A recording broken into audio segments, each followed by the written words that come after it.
You're listening to the AFTERBUZZ TV network, now the largest new media platform on the web, and your #1 source for after-show entertainment. Very good, Dean. Johnson.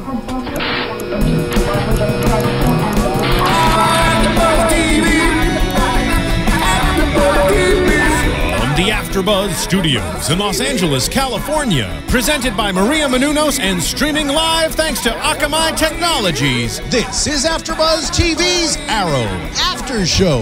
We'll break down tonight's episode and get you all the latest news and gossip. And now, another post-game wrap-up show for your favorite TV show. It's AFTERBUZZ TV's Arrow After Show.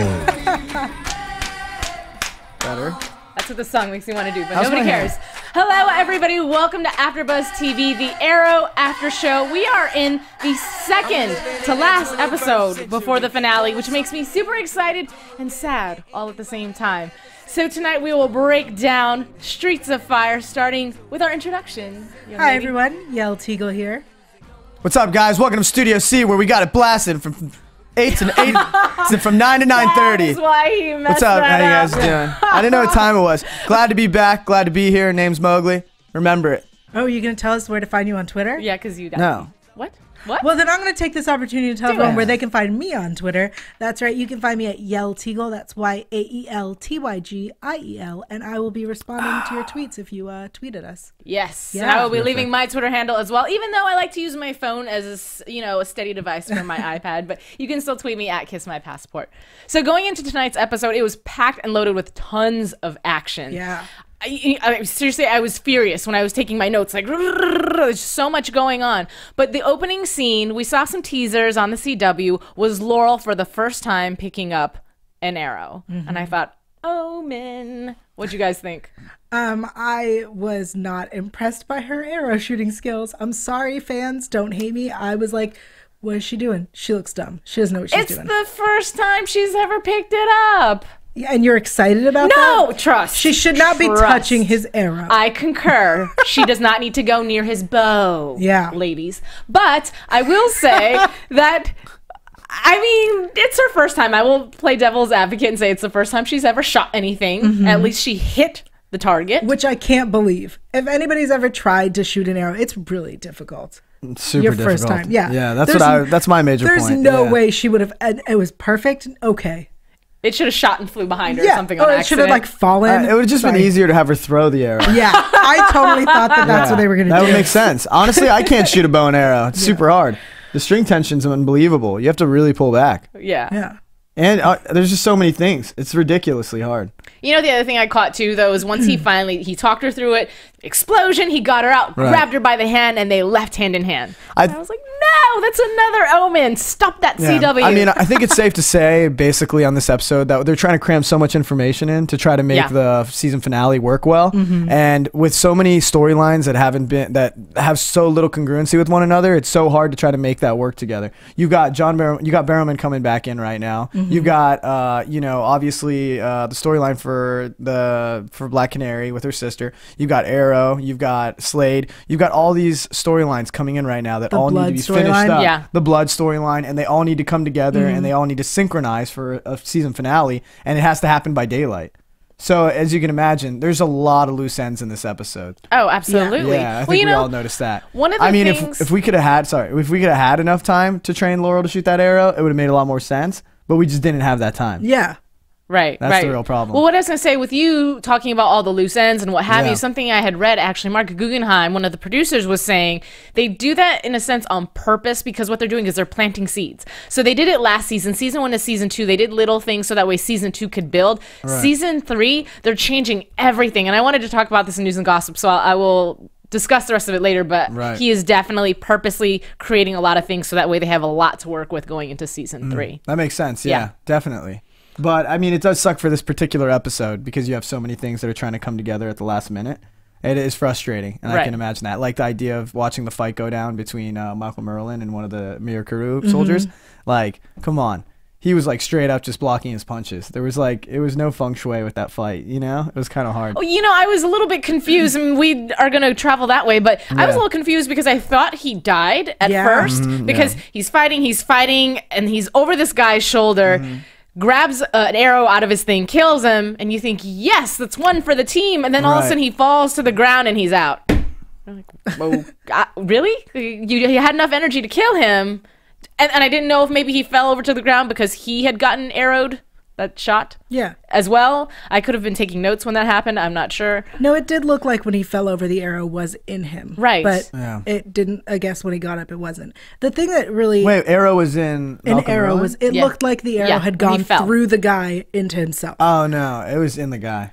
They just shot. There was a weird shot, but he fell over because he passed out from exerting so much energy to fight that guy. That's basically what the idea was. Okay, interesting.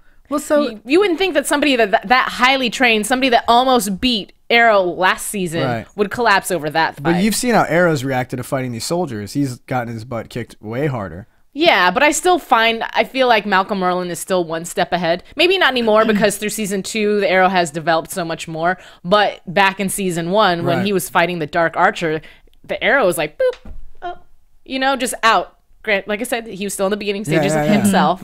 But I expect so much from Malcolm. Yeah, I mean, I didn't expect for him to pass out either. But I mean, at the same time, it did make sense that it could happen, especially because he probably hasn't been that winded in a fight in a while. Yeah. Maybe. Well, let's just talk about, because you let out a nice little gasp, when he came onto the scene and he pulls back the hood with Thea. I totally squealed. Awesome. I was so excited. Yeah. Predicted it. Who didn't predict it? Yeah, exactly. I predicted it a while ago. But who didn't? He was so sexy. And, you know, he just makes me want to be a gay man because I was like, whoa, you get it, John Barrowman. I was on your team all the way. Thanks. You're welcome. This episode really was. It was suspense, edge of your seat action, fight, and then a tiny bit of exposition, back to more fighting, more exposition, more fighting. It was just a really action-packed, awesome episode. Do you know, going back though to Malcolm Merlyn, do you guys feel like Thea was in the right for acting the way she did, or should she have stopped halfway through? Because I personally feel like, I understand you're a little defensive, you're angry. He did take down the city last season. However, he is coming back to right things, and you are my daughter. This is just changes the whole story. You're my father.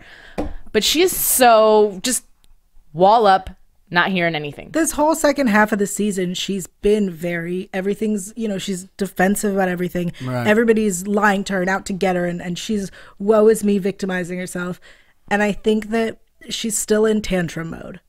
That's what I think is happening. And yeah, he came back to save her, but she's not ready to be a grown-up and deal with issues. Right. So would either of you two trust Malcolm Merlyn if you were in her shoes? No, I felt like she played it to a T. I feel like her character, in all honesty, is the most well-rounded character currently on the show right now. I feel like as if her character and the way she reacts and everything she's going through, it's well thought out. Her reactions, her emotion, her physicality, it's all really coming together, and it makes a lot of sense to me. You know, even the way she's reacting to her mother's death, while Arrow has to try to play all that off, she's the one that gets to take the show on her shoulders and show the emotion. And honestly, actually is taking a second to really let the show catch up with her. You know, everyone else is moving so fast between it. That's a great point. I've loved her character for this season. She's just grown so much, and it's just unbelievable to watch what happens in a situation like that. In all honesty, I would be completely heartbroken to find out that he was my father because I love him so much. It would just ruin everything. Right. Well, I mean, outside of that, there is no outside of that. That I would be so heartbroken. You know, something that you caught, because you were saying you called that prediction a long time ago, and I did. Go look at future it was past not episodes. one of my Twitter conversations, and I apologize because it was last week that you tweeted at me, so I don't have your tweet. But predicting that Felicity would be the one that gets kidnapped. Well, one of the things that Elizabeth had said in the beginning of the episode when it was her on Diggle, and she said something about, like, where's Felicity? Like, I've wanted to put a bullet in her since blah, blah, blah. She got cut off because Felicity ran her over. You're talking about Rochev? Isabel? Yes. Okay, all right. But what I was saying is basically one of the people I was conversing with through Twitter. Wow. Yeah. Through what? Oh, nothing. Boop. Restart. So was saying that possibly Felicity would get kidnapped. I feel like that was another hint that could happen in the season finale. We all know that somebody close to Oliver is going to get kidnapped. Everybody, not necessarily kidnapped, but killed or die. Somebody close to Oliver, because that's what Blood was reminding Oliver, that the promise was that the person he loves most will die. Right. Well, I mean, before you die, you most likely will get kidnapped. Let's be honest. Between those two people, it's either got to be Laurel or it's got to be Sarah. Yeah, I don't think... Who do you guys think? Sarah. Yeah. But... I definitely think it's Sarah, because this episode, her and Laurel got so close, and she revealed that she's the canary, and then she explains the name. Laurel knew. Right, Laurel knew, but this episode, she said it to her face. She took off the mask, and then at the end, she was like, oh, that's the canary. Yeah, she said it so proudly, too. Right. That's how you know Sarah's the one who's going to die. Yeah. Well, that, and she finally had a hero moment, because she confessed all these things, and she feels she's also... not victimizing herself, but at the same time playing that role of, I'm a bad person, I've done bad things, it's not redeemable, this, that, and whatever, and just stepping back from Team Arrow and from the romance, everything, just withdrawing herself. But then they give her this moment where she goes into the building and rescues a little girl from the fire. And even before they said it in the show, as soon as she walked out with the girl in her hand, I said, oh, hero moment. Yeah. And sure enough, later on, somebody in the police officer. But let's not run over it. What did you guys think about... I mean, honestly, I like Isabel's character as far as being like the sidekick villain, you know?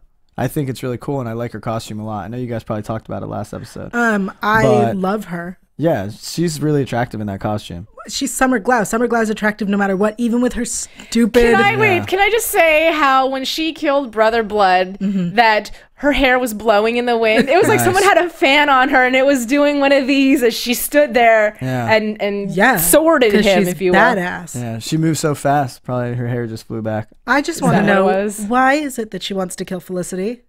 I don't know, and thank you for taking it back there, because that was such a huge moment to me personally, because I picked up on it and thought, what did Felicity do to you? I'm so excited to find out. I would love to see them do a one-on-one, and I'd love to see Felicity outsmart her, because she's obviously not going to have the strength to outfight her. Right. But she's witty. Yeah. So... I'm very excited. Let the brains win over the brawn. I put it in my notes. I was like, wait, why does she want to kill her? We don't have a reason for that, right? I didn't miss something. I don't think so. I mean, she didn't like Felicity from the beginning when she first started working there. Oliver was always taking off to hang out with her and not taking care of the company. Ooh, you bring up a great point, because first of all, her and Oliver slept together. Awesome. She knew when she knew that Felicity had a little crush on him, so maybe that's her thing too. This is really reaching far, but who knows? Maybe despite the teams and despite the splits, somewhere underneath there, Isabel still thinks that Oliver's a little sexy. She slept with his dad. Yeah. And him. Yeah. Ew. She's got a lot of issues. I forgot about that one. Well, I mean, Oliver's a good-looking dude, and I don't remember what his dad every girl like, on the show, is. every girl that's the main character on the show, minus his sister and Felicity, he slept with. Think about that. He's kind of a man slut, and that's okay. Yeah. Well, there's nothing wrong with that. Sorry, I'm reading my notes. Not my notes, my tweets. Well, my major thing is that I think that Isabel's hate for Felicity is well grounded. She definitely didn't like the fact that Oliver is spending so much time with her, and we know now that she knows what Oliver and Felicity were doing that whole time, which is, you know, doing the whole Arrow thing, who she despises obviously, and she wants to kill. So I mean, in retrospect, as well as even if you didn't have the retrospect, you could see that does exist. I don't think that's the reason that she wants to kill her, though. Absolutely. I think there's something else. There's there underlying has to be something reason. else. Because Isabel showed up. Isabel showed up to take. She wanted to take over the company. So the fact that he's abandoning the company to go hang out with his secretary is not a legitimate reason to hate her. Yeah, well, she knows that she's the one that's been helping the Arrow this whole time. Yeah, but that doesn't matter. So is Diggle. She doesn't hate Diggle like that. Well, she might dislike him, but she's not. She was about to kill Diggle just now. Yeah, so she wants to kill everybody. She hates him too. Yeah, but she hates them all. She was making a point to talk about killing Felicity. I think there's an underlying thing. I think that it's not just, no, I want to kill her. Well, Felicity comes off very annoying to Isabel, because Felicity constantly thinks she's outsmarting Isabel by hanging out with Oliver and making it seem like it's work related when she clearly knows it's not. Felicity stands out because she was in the office with them. You believe that Isabel hates Felicity because Felicity helps the Arrow. It's not a belief, it's legit. It's definitely. That is the reason. That's the only one. Yeah. I think that's a minor reason. I think along with other things too. Yeah, well, I think there's something. I think we need to do Arrow girl talk, and then you guys can girl talk it out, because there's no way I believe that it could be something crazy. That's because you're not a girl and you just don't get it. There's you don't get it. There's an underlying theme between these two women. What? There is. No, not even that. They wouldn't have written those lines. The way she talked about trying There's something going to happen. Yeah, there's going to be a reveal Oh, of is that some what you sort. think in the next episode? Oh, well, you didn't say that. Ooh, well, that would change things. Yeah. I think there's something that they haven't told us yet. That's how I brought up the topic 2 topics ago when I first brought it up. I feel like it was a clue to the future. Yes, exactly. Okay, I see where you're going. All right, maybe. So moving on. Yes, moving to the next topic. I want to talk about Brother Blood because he's another character that just the whole time. What? You're an idiot. He is. Sucks. I think the weakest character, not the character itself. He started out so strong, though. I think the whole time he was just like, he's a puppet. Yes, that's all he is. That's what I was looking for. Yeah, he is not capable of making his own real decisions. He's like, well, I'm going to be on this team. Oh, I'm going to be on this team. Well, and the thing is, when he first came on the show, we didn't realize that he was attached to Slade. We thought he was a villain all on his own, not realizing, like you said, he's not necessarily making all his decisions. He's got somebody else who is his backbone. He is the pawn, thinking that if he was that strong of an individual, would he need Slade to restart the city and do all this stuff? No, he could do it on his own because he's that evil and he's that strong. He's not. But did you feel as if did you feel as if Blood's character started out as a really strong character in the beginning of the season? I think when they revealed that he killed his mother, you see him as demented, like really evil, and then we see that he's not. He's a joke. Sucks. No, he's just a tortured soul. What a waste. Joke. Dad and his nightmares and okay, the explanation of the mask, that was interesting, and that's just a little of a hint, if you will, that maybe he does have a screw loose. Yeah. Well, I mean, clearly he has a screw loose if he thinks that Slade's solution was going to end well. The whole thing was just, his character just ended up not being well thought out, in my opinion. The character just crumbled. It was like a cookie and milk, if you know what I'm trying to say. Yeah, I agree. I think Chips Ahoy, all the air bubbles are gone. With him. I'm over him. That was a great description, by the way. You just made me want a cookie. But no, one of the things that I brought up as we were watching it, and I don't know if you guys at home caught this, but when Brother Blood did call Arrow to finally say, "Oh, you were right. Let me help." Yeah. He took the suitcase with the cure to go meet with Arrow. Right. Why, if you're Slade, would you leave the suitcase unattended? Unless that was just a trap because you wanted to get rid of Blood anyways and just have a legitimate reason to kill him because you knew he was going to take the bait and take the little suitcase with him. Slade doesn't need a legitimate reason to kill anybody. That's true. He would have just killed. I'm surprised that he didn't kill him earlier. Yeah, when Blood was like, you killed my people. I thought we had a plan. I thought we were going to do this. That's when they should have killed him. Did you guys really think that Blood had the balls to steal that case, though, honestly? It was very clear that he was going to switch teams and but it. I mean, if you were Slade, would you think he had the balls to do that to you? I mean, honestly? I don't think so. If I were Slade, I wouldn't be dumb enough to leave the thing unattended. Thank you. That's what I was saying. It's just one extra piece of something you don't need to worry about when you're crumbling a city. It's just petty stuff. He took the suitcase and just calmly walked out. Yeah, that's what nobody was guarding it. Was Slade in the bathroom? What happened? I have no idea. There's no reason that could happen. But you know what? At the beginning of the episode, I will say, I didn't see Brother Blood that quickly falling apart, if you will, because at the beginning he's sitting in he's just chilling, his secretary was it his district attorney that was freaking out, and right away he's like, oh, it's fine, let the police handle their job. Well, you arrogant butthole. Well, because he knew that this was the plan. He was ready. But then how are you going to go from that to the end of the episode talking to Slade and say innocent people are dying? Or not to Slade, excuse me, it was to Isabel. But regardless, you didn't seem to care when all those people were dying at the beginning of the episode. Right, he didn't care. Why all of a sudden is it, these innocent people? Because Slade. in the beginning, he was supposed to be in charge in the end. Oh, so now that he's not in charge, these people. Yeah. He started out the episode like, all these people are going to die. Great. This is what the plan is. I'm going to eventually come in and take over. Blood's character it just didn't make sense. His character just turned to straight doo-doo. No, there were a lot of holes in that character. Honestly, I need some doo-doo paper because his character's doo-doo. Doo-doo paper. Wow, that's so Hawaii right now. Oh, my goodness. I just have to counter respond, if you will, to this tweet. So I do not want to butcher this name. Chirag. Huh? Is it Chirag? Yeah. Marcohtx. Okay, it's a different one. So Felicity ran over Isabel with her van at the beginning of the episode. Right. That's good enough reason for Isabel to want her dead now. Yes, precisely. However, what we were talking about, she had made a comment before the van even hit her. Yeah. She had made a comment how she wanted to put a bullet through her, and then Felicity came with her van and said, right at that moment. I was really proud of Felicity for doing that. I can't believe they didn't keep going. To start the episode with such a powerful movement from Felicity. I mean, you see small moments throughout the season of Felicity coming on strongly. You know, you see little tremors, which actually is kind of cool because one of my biggest problems with Felicity, and I'll admit this out loud, this is why I don't like her character as much, is because they made her move too quickly. To have her in season 1 and season 2 so quickly end up in these really tight fitting outfits and constantly like dancing with Oliver and flirting and moving that fast, a real IT girl who works in a real IT field, you know, for the most part, is especially at Felicity's caliber, is someone that knows computers as someone that knows computers as well as her would be a lot more socially awkward. And I felt as if it would have taken stereotyping really quick. I'm not stereotyping. Wait, let him finish so that we can argue when he's done. Yeah. So realistically, I mean, my brother's a computer scientist. I have tons of friends and family that are in computers. I'm Indian. That's it's not like a, you know. But I will say more so. I just felt as if her character should have been a little bit more socially awkward. Her clothing choices shouldn't have been so perfect every single episode, and that you should have let that take a little bit more time to develop her into her beauty, because she truly is beautiful. There's no way around it.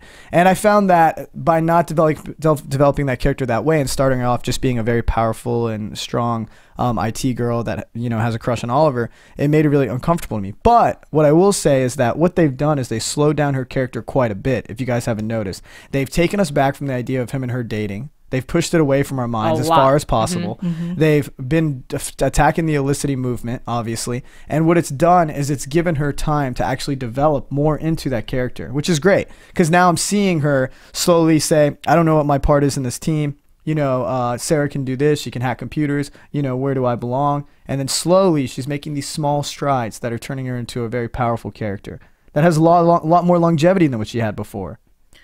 I agree with your final statements, but I would argue very much so that just because she's that amazing at computers, she is automatically supposed to be socially awkward. Right. Yeah, I know plenty of women in computers that are amazing, that are not socially awkward, that do dress well and know what they're doing and know how to talk to people. Cool. Well, for a TV show, it doesn't necessarily make sense. But you know what? I think the CW tried. The writers tried as much as they could with her, because that's why they gave her diary of the mouth, if you will, for lack of better words. They made that was their version of socially awkward. She rambled. She obviously was not very social, so she doesn't know how to filter herself, which is why she says what she thinks right off the bat, and after it comes out of her mouth, she thinks, oh, whoops, oh, God, ooh, ah, you know? So she may not be klutzy in that sense and weird, but she has her moments. Right. And I think that's just the best that they could do with it. Right. You know? Well, no, they could have definitely started out more socially awkward. They could have, but it didn't. So you're saying that for a TV show, you can understand why they made her less socially awkward, but not that they dressed her so nicely? Because when you look at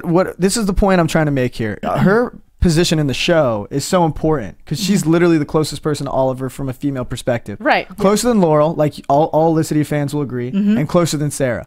But the problem with it is that when you have that situation where they're going to be that close and have that high of a level of intimacy happening, then to start her out being an attractive girl that is always wearing the right clothes and always looks really pretty, which she does, we can all agree, and having her so close to Oliver, and the fact that there isn't an immediate attraction there almost begs us to question it at all times why Oliver's not hitting on her, and that in itself creates a dilemma to me. Okay, he needs her. Yeah, he needs her. Well, first of all, just to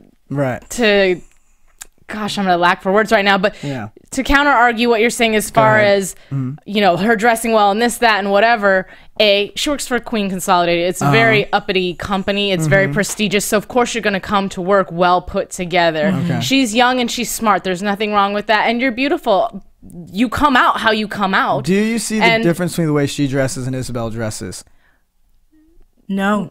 Huge difference. They're both professionals. They both dress in a form-fitting, sexy way, but they carry themselves very differently. Nah, I agree to disagree. And as far as Oliver, why wouldn't he hit on her before? Well, when Oliver first met her, his mind was not in romance. In fact, his mind was, I cannot have relationships with anybody, let alone you. I can't even barely have friends. Because but he was sleeping with every girl on the show, minus his sister and Felicity. He was, when he was, not the very beginning. He slept with Laurel in like the first, like, what, 14 episodes? No, he didn't. Yeah, they slept together. Yeah. Slept together in season 1. All I know is they used to date. He slept with the Huntress because he needed her as cover. He slept with the people that he needed to sleep with. He needed Felicity to do. Remember in the beginning, he asked her to do all these weird things for her. Like, can you hack this? He needed her. He wasn't going to jeopardize that by sleeping with her. I think at the same time, I think Felicity also has. I see your point, though. She has this purity and this innocence to her that the last thing you're going to think of is to go that direction with her, especially if you are in the mindset of, I cannot have a relationship. So if I cannot have a relationship, why am I going to sleep with the girl that is the relationship type? I'm not. I'm going to go sleep with her because she don't care, and I can have a one-night stand with her, and it's gravy.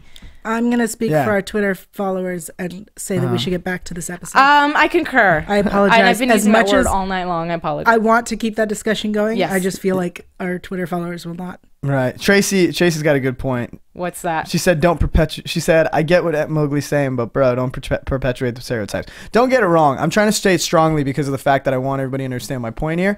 But my point isn't that all girls in IT have to be dorks and have to be socially awkward. My point is for the show, for the writing, for the intimacy between her and the Arrow, that she should have been a little bit more socially awkward simply because it helps to develop her character a lot more and gives a lot more opportunity for Felicity to exist in future episodes.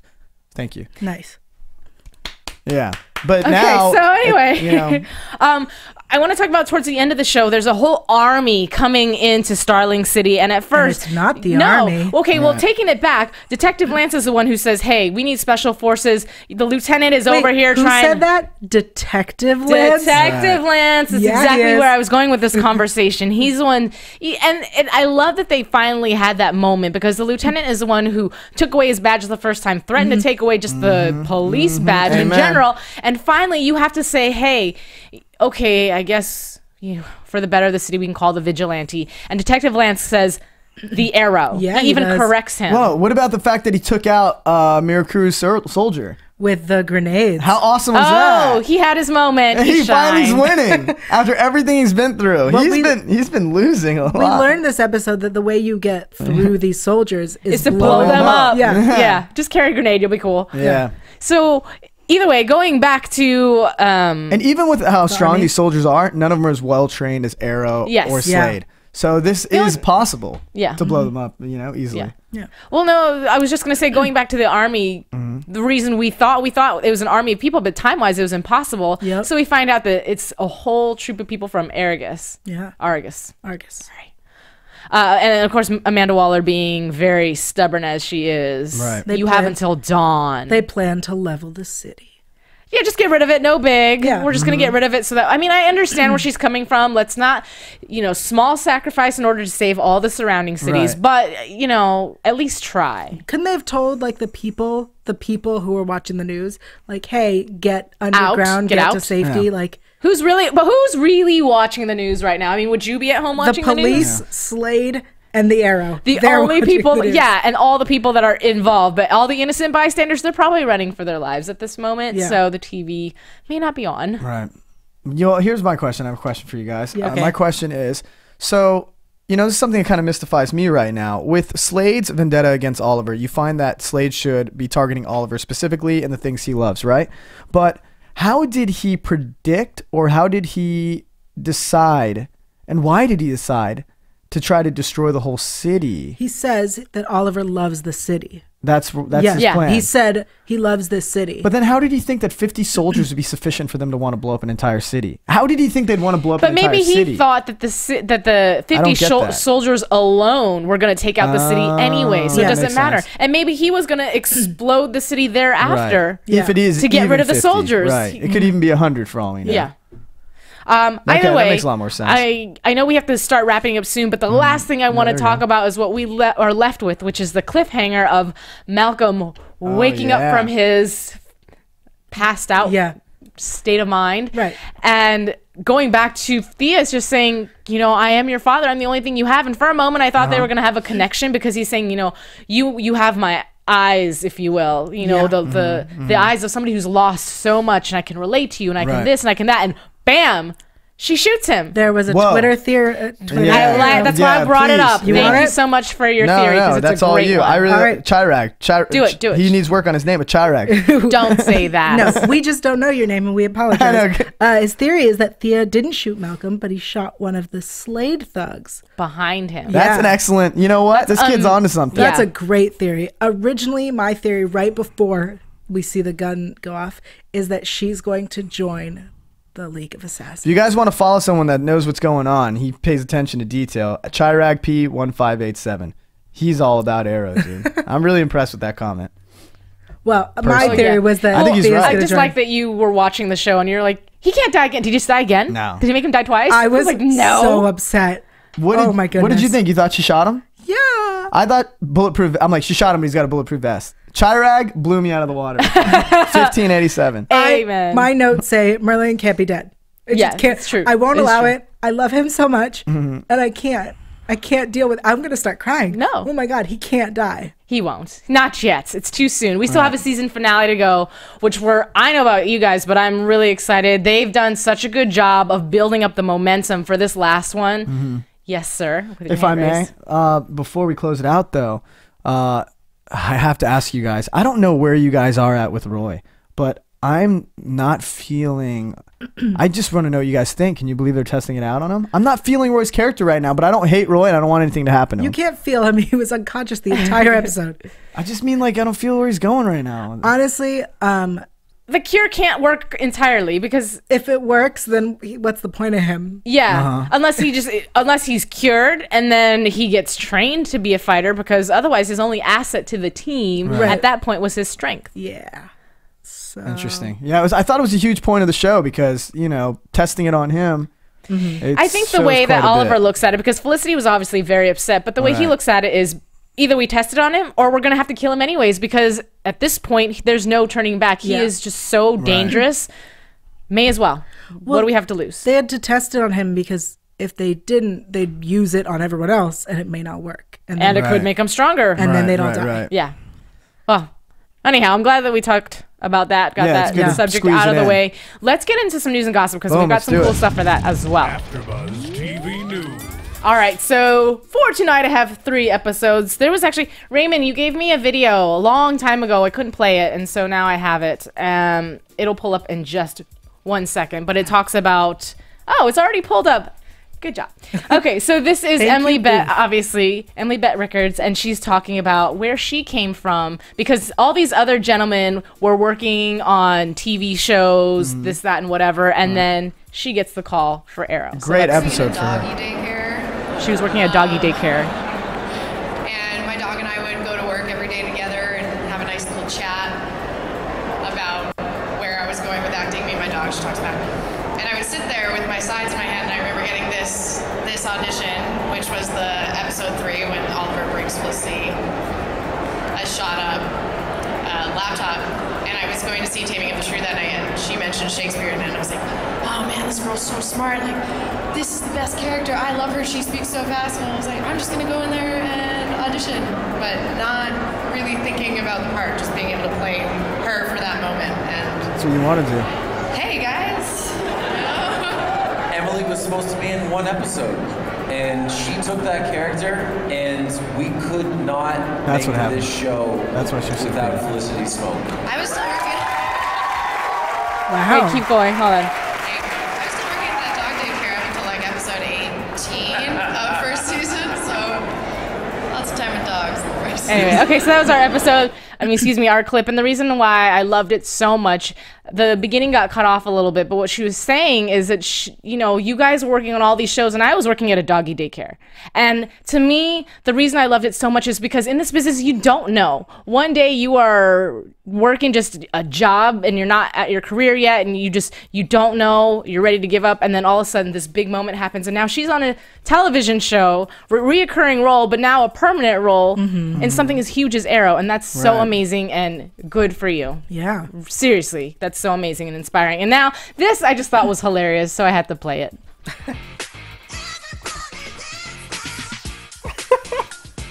All right.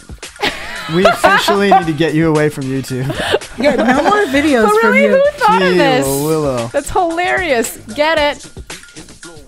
Okay, no. that's enough of this. What? I love it. I think it's so cute. Let's watch another. I want to show video? support. Let's do like 10 more seconds. Okay, so Okay, No, never wait, mind. okay, so this Thank you. this next hush. Okay, this next video clip is of Summer Glau. Now, this is from a movie she did a long time ago called Really? I can talk tonight.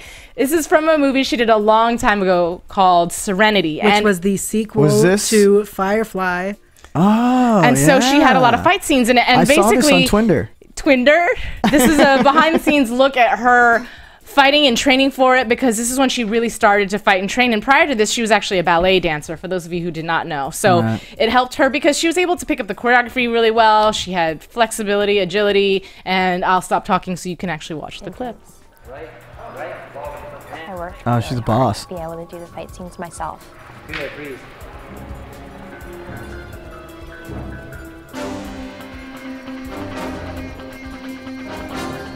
She really wanted that. Yeah. I would say Summer's one of the main reasons we took the job, just because of her physical ability. I mean, she had incredible flexibility. Her memory was fantastic. She was very graceful, and she had the ability to pick up new motion.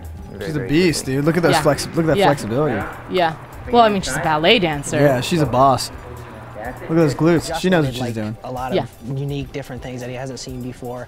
And with Summer, with her flexibility, it's like she just has abnormal flexibility. And so we tried to create impossible moves like that she could do on her own and get those hero shots with her. Action. Boom. Fight. Summer will work out. Anyway, I brought that up, and I love that we actually got to see her get in and really fight this episode. We saw a little hint of it before, but tonight, when she got down, she went for it. I mean, it was nice to actually see her. Not that I'm for Team Slade, you know, but at the same time, you guys know I love a strong female fighter, so that was really great. And like I've been saying, they have not been using her wisely yet. Summer Glau, as we all know now, is amazing. And if you haven't seen her in Firefly and Serenity, go and do that. Firefly is only 13 episodes, and then Serenity is amazing. So really, she's 32 years old with moves like that. Yeah, she looks amazing. It's amazing. So I want to say really quickly, who was it that teased? Was it Mark? It was Mark Guggenheim. So on Twitter, he teased for the season finale. Somebody will be saying, "I love you." Right. And we don't know who. So the hypothesis is that it could potentially either be Sarah, as she is dying. Yep. It could be Felicity finally lets it out. Yeah. It could be it could be Laurel who realizes, oh my gosh, I love you again. Right. I don't know. It could be Thea. It could be Thea to Roy. Oh well, it wouldn't be as exciting. No offense, but it wouldn't be as exciting if it was to Oliver. Why would you tease that though? You know, like it's got to be something big. Because that's a great way to tease it. It'll get everybody watching, and then it's something disappointing. So also, also too, I was talking about how they've written things purposely so that way it's loose ends now, time up later on. Right. One of the things was Moira, when they were in the limo and she was about to say something and then the limo was turned over, if you will. Yeah. We're going to find out what it was she was going to tell the kids. I don't know if it's going to be season finale or going into season 3, but I do know that going into season 3, they want to change everything up. Oliver's obviously at his lowest of low. All these people are joining Team Oliver, which I thought was really great to see. I like that team. But next season, they said they're retiring a lot of the sets from season 2. And they've obviously been bankrupt. So I don't know if there's going to be a whole new layer. Also, too, exploring the fact that because Oliver doesn't have money, he's no longer able to pay Diggle or Felicity, for that matter. Yeah. So everything is going to be different season 3. But they're doing that on purpose because they want to make sure that each season is very distinct. When you see something and you turn on the TV, you know this was season 3. It's not season 2. Yeah. So I thought that was really cool. They're making an effort not to make it a reoccurring soap opera, if you will. Right. So that is my news. That's very exciting. Okay, let's get into some predictions. Right. And now, your AfterBuzz TV predictions. What are you guys doing? I am just being dramatic. I was getting into the zone, all the okay. lights and all the special effects that we have here at AfterBuzz TV. So predictions. The only thing I will say before you guys go into it is we know that this is going to be an all-out war, like a huge massacre. You see troops flooding in. There's Argus. Excuse me.